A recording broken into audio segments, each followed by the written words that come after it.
کے لیے جائیداد اور وراثت اچھی اور مناسب چھوڑ کر جانے کا ارادہ یہ اچھا ارادہ ہے، برا ارادہ نہیں، لیکن اس کے ساتھ ساتھ ان کی تربیت کرنا ہر حال میں لازم اور ضروری ہے کہ وہ انسان بن کر جئیں، وہ عروج اور بلندی کے وقت حیوان نہ بن جائیں، انسانیت کے دائرہ کار سے کہیں باہر نہ نکل جائیں۔ انہیں انسانیت کا سبق اور درس دے کر جانا یہ عقل مندی اور دانش مندی ہے۔ وہ عقل مند انسان ہے جو اپنی اولاد کو چاہے مال و دولت کے حوالے سے کم ہی دے کر جائے۔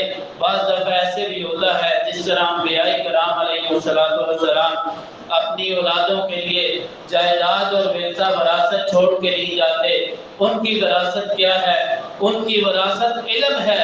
ان کے جو وارث ہیں وہ علم نبوت کے، وحی کی روشنی کے وارث بنتے ہیں۔ دنیاوی مال و دولت کی وراثت ان کے لیے نہیں ہوتی۔ نبی رحمت صلی اللہ علیہ وسلم کا فرمان گرامی بھی ہے، جو انبیاء ہیں وہ مال و دولت کا رشتہ نہیں چھوڑ کر جاتے۔ انما ورث العلم، انہیں تو اللہ علم کی وراثت سے نوازتے ہیں۔ یہ نبوت کا علم، وحی کا علم، یہ روشنی، یہ ان کی وراثت ہے۔ ان کی اولاد میں بھی یہ تقسیم ہوتی ہے۔ ان کے ماننے والے امتی اس کو سینہ بسینہ لے کر چلتے ہیں، اپنے دل دماغ قلوب و ذہن کو اس کے ذریعہ سے روشن اور معطر کرتے ہیں۔ دنیا آخرت کی کامیابی اس روشنی، علم اور نور کے ذریعہ سے حاصل کرتے ہیں۔ تو اصل حقیقت میں اولاد کو جو دولت دینی ہے وہ تربیت کی، انسانیت کے سبق اور درس کی دولت دینی ہے کہ اللہ کا بندہ بن کر اللہ کی زمین پر اس کی بندگی میں رہ کر زندگی گزارنی ہے، اور اس کے بندوں کو بندہ سمجھنا ہے، حیوان نہیں سمجھنا، کم تر کمی نہیں سمجھنا، اپنے پاؤں کی خاک نہیں سمجھنا، کیڑے مکوڑے نہیں سمجھنا۔ ولا تصائر خدک للناس، لوگوں کے لیے رخسار نہیں پھلانے۔ ولا تمشی فی الارض مرحا، زمین میں اکڑ کی چال نہیں چلنی۔ بڑے بڑے اکڑ خان تھے، کہاں گئے سکندر، کہاں گئے غدارہ، سبھی خاک کے پتلے تھے، خاک میں اللہ نے ملا دیے، خاک سے مٹی سے بنائے، مٹی میں مل کر رہ گئے۔ یہ ساری جو عروج اور بلندیاں ہیں، سارے عہدے ہیں وقتی اور عارضی ہیں، یہ تربیت تھی ان کو اپنی اولاد پر۔ یہی سبق اور درس ہم سب کے لیے بھی ہے کہ جس طرح لقمان علیہ السلام نے اپنے بیٹے کو نصیحتیں اور وصیتیں کی، ان کی تربیت کی، اللہ سبحانہ و تعالی نے وحی کے ذریعے سے نبی رحمت صلی اللہ علیہ وسلم کے سینہ پاک پر یہ قرآن کریم اتارا، قیامت تک کے لیے ہمارے لیے ہدایت ہے۔ ساتھ ہی فرمایا ان اللہ لا یحب کل مختال فخور، اللہ کبھی بھی ہر متکبر، ہر شیخی بکھیرنے والا، فخر کرنے والا، اللہ اس کو قتل پسند نہیں فرماتے۔ وہ اللہ تعالیٰ کا ناپسندیدہ ترین بندہ ہوتا ہے، اللہ اسے محبت نہیں رکھتے۔ وقصد فی مشی کا، ساتھ ہی اسی سے ملتی جلتی وسیلے کی، اپنی چال میں میانہ روی اختیار کر۔ وقصد فی مشی کا، جب چلنا ہے متانت کے ساتھ، سنجیدگی کے ساتھ، وقار کے ساتھ، اکڑ کر سینہ چوڑا کر کے نہ چل۔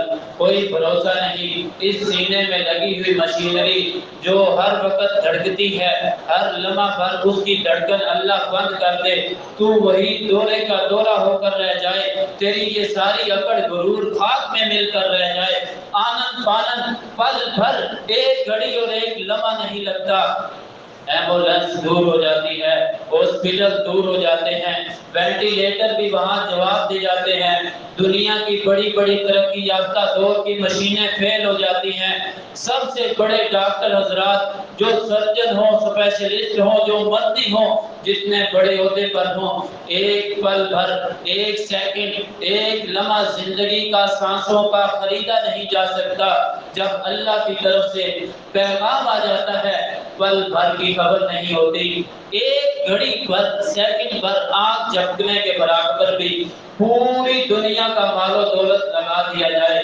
صرف کر دیا جائے، اللہ کی قسم ایک سیکنڈ کے لیے یہ زندگی کی سانسیں نہیں خریدی جا سکتی۔ لا یستاخرون ساعة ولا یستقدمون، یہ اللہ کا اٹل فیصلہ ہے۔ جب گھڑی اور وقت مقرر آ جاتا ہے، ایک پل بھر نہ آگے جاتا ہے نہ پیچھے جاتا ہے۔ اس لیے لقمان علیہ السلام نے اپنے بیٹے کو نصیحتیں اور وصیتیں فرما کر رب کے قرآن کے ذریعے ہمارے لیے بھی سبق اور درس ہے، اپنی اولاد کو سنجیدگی کا، متانت کا، عاجزی اور انکساری کا سبق اور درس دیں۔ بیٹا اللہ جتنا عہدہ دے، جتنا مرضی بلند مقام و مرتبہ دے، مال و دولت کی رب تعالیٰ فراوانی دے دے، اللہ کو نہیں بھولنا، رب کی کبریائی اور بڑائی کو نہیں بھولنا، اللہ اکبر کے نعرے کو نہ بھول جانا۔ وہ رب سب سے بڑا ہے، وَفَوْقَ كُلِّ ذِي عِلْمٍ عَلِيمٌ اگر ہے، ہر جاننے والے سے بڑھ کر ایک جاننے والا ہوتا ہے۔ ہر سپر پاور کے اوپر سب سے بڑی سپر پاور اور طاقت وہ رب تعالیٰ کی موجود ہے۔ یہ دل دماغ سے کبھی خیال نہیں نکلنا چاہیے۔ وَقْصِدْ فِي مَشْيِكَ وَاغْضُضْ مِنْ صَوْتِكَ، اپنی آواز میں نرمی اور پستی کو لے کر آ۔ إِنَّ أَنكَرَ الْأَصْوَاتِ لَصَوْتُ الْحَمِيرِ، بڑھ بڑھا کے بلانا، اونچی آوازوں میں لوگوں کو بلانا، اوے کر کے پکارنا، او فلاں ادھر آ میری بات سن، ایسے ایسے بڑے بڑے بول بولنا، یہ اللہ کو پسند نہیں۔ اور اونچی آوازوں میں بولنا اور پکارنا، گلے پھاڑ پھاڑ کر لوگوں کو بلانا اور ان کو کوئی بات کہنا، جس طرح عام لوگوں کو حقیر سمجھتے ہوئے بڑا بول بولتے ہیں۔ پاس بندہ بیٹھا ہو، اونچی آواز میں دبکا دے کر، او فلاں تجھے سنائی نہیں دیتا، میں نے یہ بات کہی، میں نے یہ کہا، ایسی بات نہیں کرنی۔ إِنَّ أَنكَرَ الْأَصْوَاتِ لَصَوْتُ الْحَمِيرِ، گدھا جس طرح چنگھاڑتا ہے، بولتا ہے، ہینکتا ہے، وہ بڑی ناپسندیدہ اور بری آواز ہے، ایسی آوازیں نہیں نکالنا۔